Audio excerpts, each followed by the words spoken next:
ஓம் நமச்சிவாய. ஏகதந்த கஜமுகா லோகபந்த நிஜகுணா நாகச்சந்த புஜபலா உமானந்த வாகிமாம் ஐந்து கரத்தனை யானை முகத்தனை இந்தின் இளம்பிறை போலும் எயிற்றனை நந்தி மகந்தனை ஞானக் கொழுந்தினை புந்தியில் வைத்து அடிபோற்றுகின்றேனே. இன்றைய நாளுக்குரிய திருமந்திரம் அது 5ஆம் தந்திரத்தில் சத்திநிபாதம் எனும் தலைப்பில் முதலாவது பாடல். இந்த பாடலில் திருமூலர் ஆன்மாவின் இருத்திரையை கிழித்து அதனை வீழ்த்தி நாம் மேலான அருளை பெறுவதற்கான வழியை கூறுகிறார் திருமூலர். இதோ அந்த பாடல். இருட்டு அறை மூளை இருந்த குமரி குருட்டு கிழவனை கூடல் குறித்து குருட்டினை நீங்கி குணம் பல காட்டி மருட்டி அவனை மனம் புரிந்தாளே. சந்நிதிபாதம் என்றால் சத்தி என்றால் ஆன்மா, நிவாதம் என்றால் வீழ்த்துதல். இந்த ஆன்மா அடைந்திருக்கின்ற இருள் திரையை அழித்து இறையருளை பெற அதனை விழித்தெழிய செய்ய வேண்டும். அதற்குதான் சத்தி நிபாதம் என்ற தலைப்பில் திருமூலர் 10 பாடல்களை கூறியுள்ளார். இருட்டு அறையில் மூலை இருந்த குமரி என்றால் இருட்டறை என்பது இங்கே அறியாமை.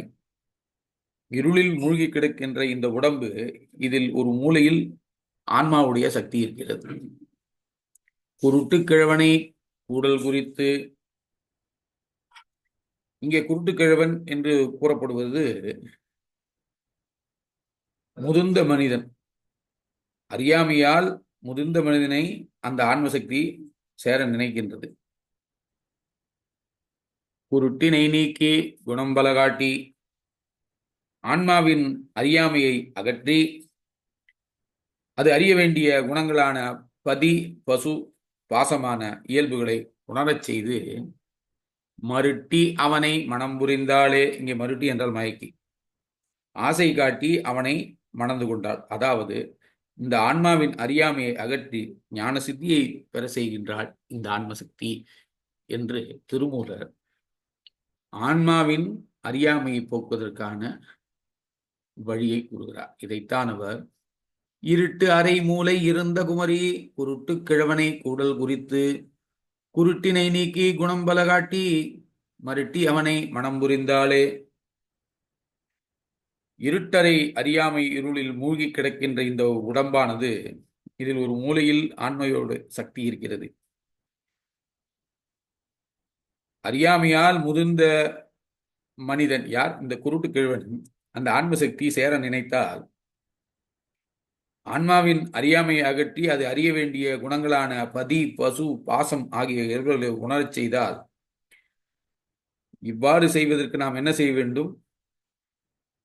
பரம்பொருளான சிவபெருமானின் மேல் நல்ல பக்தியை செலுத்தி ஆசை காட்டி அவனை மணந்து கொள்ள வேண்டும். இது இந்த உடம்பானது கோவில், அதில் இருப்பது இறையன்பு. இந்த ஆன்மாவின் அறியாமையை அகற்றுவது என்பது நாம் சொல்ல வேண்டியது, அதற்கு ஞான சித்தி என்று பெயர். ஆன்மாவின் அறியாமையை அகற்றினால் நாம் ஞான சித்தி பெறுவோம் என்று நம்முடைய ஆன்மசக்தியை அறியாமை இருளிலிருந்து நீக்கி நாம் நலம் பெற வேண்டும் என்று அறிவுரை கூறுகிறார் திருமூலர். ஓம் நமச்சிவாய.